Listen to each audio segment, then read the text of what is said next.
Hello everyone, आप सभी का स्वागत है आपके अपने चैनल इंजीनियर्स की कक्षा में। और आज का लेक्चर हमारा यूनिट फर्स्ट का लास्ट लेक्चर है।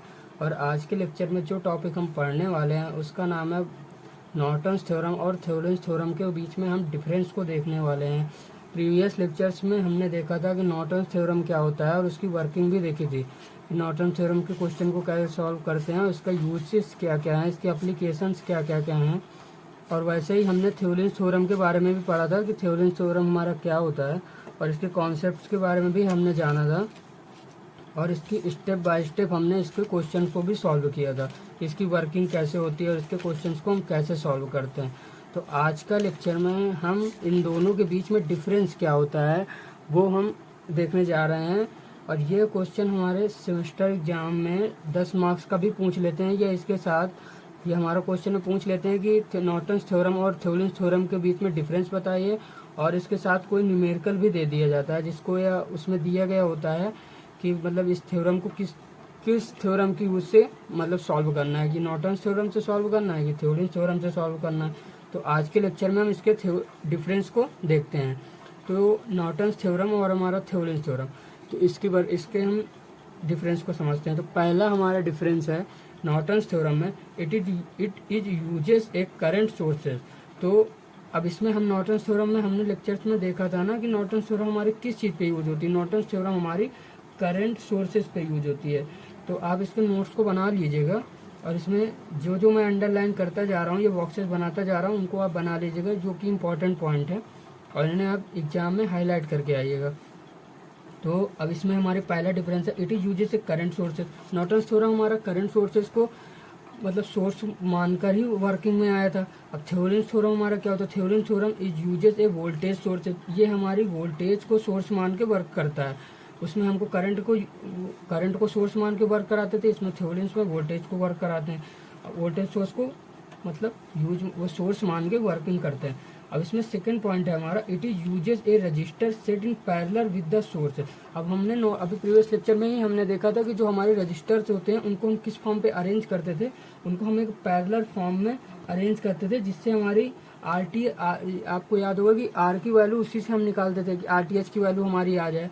और उसी तरह हम थ्योरेम्स थ्योरम को इसका अपोजिट सीरीज फॉर्म में अरेंज करते थे, जिससे हमारे मतलब रजिस्टर की वैल्यू निकाल लेते थे जो हम अपने फार्मूला में पुट करते थे। तो इसका सेकंड डिफरेंस यही है कि नॉर्टन्स थ्योरम में हम अपनी पैरेलल मतलब रजिस्टर को पैरेलल फॉर्म में अरेंज करते हैं विद द सोर्सेज, और थ्योरेम्स थ्योरम में हम अपनी सीरीज के फॉर्म में अरेंज करते हैं। अब हमारा जो थर्ड पॉइंट है, it is simple to use.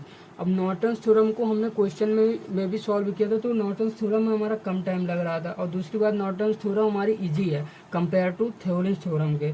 But थ्योरेम्स theorem हमारी थोड़ी सी कॉम्प्लेक्स है कंपेयर टू नॉर्टन्स थ्योरम। तो ये हमारी सिंपल है, यूज में लाने के लिए ये सिंपल है, और ये हमारी कॉम्प्लेक्स है। बट मोस्टली टाइम हमारी थ्योरेम्स थ्योरम ही वर्किंग में लाई जाती है, क्योंकि थ्योरेम्स थ्योरम का आंसर बिल्कुल एक्यूरेट होता है। तो ये बहुत इंपॉर्टेंट पॉइंट है कि इसमें मतलब ये अब जैसे कई सारे लोग क्वेश्चन कर सकते हैं इसमें कि जब ये सिंपल है तो नॉर्टन्स थ्योरम का यूज ज़्यादा होना चाहिए, बट इसका यूज थोड़ा सा कम होता है। बट थ्योरेम्स थ्योरम का यूज ज़्यादा होता है, क्योंकि इसमें जो हमारी आंसर आता है, जो वैल्यू आती है लास्ट में आंसर, वो हमारी बिल्कुल एक्यूरेट होती है। इसमें कई कई बार थोड़ा सा मतलब नॉर्टन्स थ्योरम में कई बार आंसर एक्यूरेट नहीं आते हैं, सिमिलर ही आते हैं।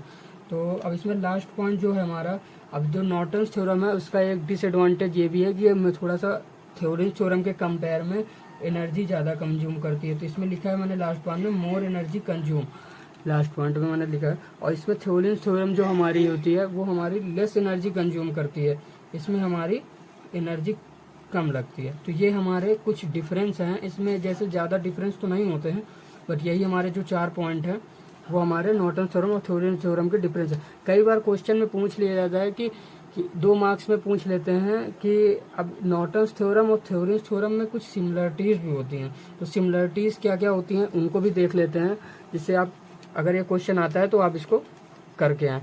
तो नॉर्टन्स थ्योरम में सिमिलरिटीज क्या होती है, the Norton's resistance and Thevenin's resistance R equal in magnitude.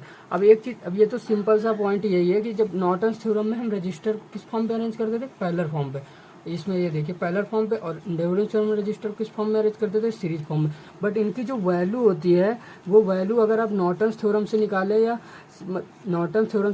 थ्योरिन theorem से निकाले, और इनका दोनों की वैल्यू सेम आएगी, बट इनका यूज दोनों थ्योरम्स में अलग अलग है। बट इनमें जो रजिस्टर की वैल्यू आती है उनका जो मैग्नीट्यूड होता है वो सिंपल होता है, इक्वल होता है। Norton resistor and Thevenin resistor are equal in magnitude. अब हमारा जो सेकेंड पॉइंट है, इसमें Norton and Thevenin circuit equivalent can be easily interchange. अब इसमें जो हमारे नॉर्टन और थ्योरिन सर्किट जो होते हैं वो हमारी equivalent can be easily change कर सकते हैं। जैसे हमारा कोई भी सर्किट में अगर हमारा थ्योरिन सर्किट से हम वर्किंग कर रहे हैं तो उसको हम नॉर्टन सर्किट में भी चेंज कर सकते हैं। अगर हम नॉर्टन सर्किट से हम वर्किंग कर रहे हैं तो उसको हम थ्योरिन सर्किट से भी चेंज कर सकते हैं। तो ये भी एक इम्पॉर्टेंट पॉइंट है कि दोनों को हम इंटरचेंज भी कर सकते हैं। अब हमारा जो तीसरा पॉइंट है इसमें, Thevenin's voltage is equal to Norton's current times Norton resistor. अब ये सेकेंड पॉइंट और थर्ड पॉइंट थोड़े से सेम सिमिलरिटी है, इनमें दोनों में ऑलमोस्ट सेम है क्योंकि इनमें इंटरचेंज कर सकते हैं। तो इससे हमारा थर्ड पॉइंट भी ये बनता है कि जो हमारे थ्योरिन्स वोल्टेज होती है वो इक्विवेलेंट होती है नॉर्टन्स करंट। अब इस पॉइंट को थोड़ा सा ध्यान से आप समझिएगा, क्योंकि Thevenin's voltage is equal to Norton current time से। अब इसमें मैं अंडरलाइन करे दे रहा हूँ क्योंकि इसमें थोड़ा सा स्टूडेंट्स को काफ़ी एक तरह से देखा जाए तो भूल जाते हैं लिखते टाइम। तो इसमें दोनों ये इनको इंटरचेंज कराते हैं कि थ्योरिन्स में करंट लिख देते हैं और नॉर्टन्स में वोल्टेज। तो इसका थोड़ा सा ध्यान दीजिएगा कि Thevenin's voltage is equal to Norton's current time Norton resistor होती है। तो ये हो गया हमारा लास्ट पॉइंट। देखते हैं, they both are useful for analysing circuit with multiple sources and resistor. इन दोनों का ही यूज हमारा है सर्किट को एनालाइज करने में, मल्टीपल सोर्सेज को सिंपल बनाने में और इनकी रजिस्टर की वैल्यू फाइंड करने में। तो ये हमारी कुछ सिमिलरिटीज़ हैं और हमने कुछ डिफरेंस देखे। तो आज के लेक्चर हमारा यूनिट 1 का लास्ट लेक्चर है। अब नेक्स्ट लेक्चर में मैं कुछ आपको इम्पॉर्टेंट क्वेश्चन बता दूंगा जो यूनिट 1 से अक्सर सेमेस्टर एग्जाम में पूछे जाते हैं और उनकी वेटेज क्या होता है एग्जाम में, वही मैं बता दूंगा। और उसके बाद हमारा जो नेक्स्ट लेक्चर होगा उसमें हम अपनी यूनिट 2 को स्टार्ट करेंगे। Thank you so much.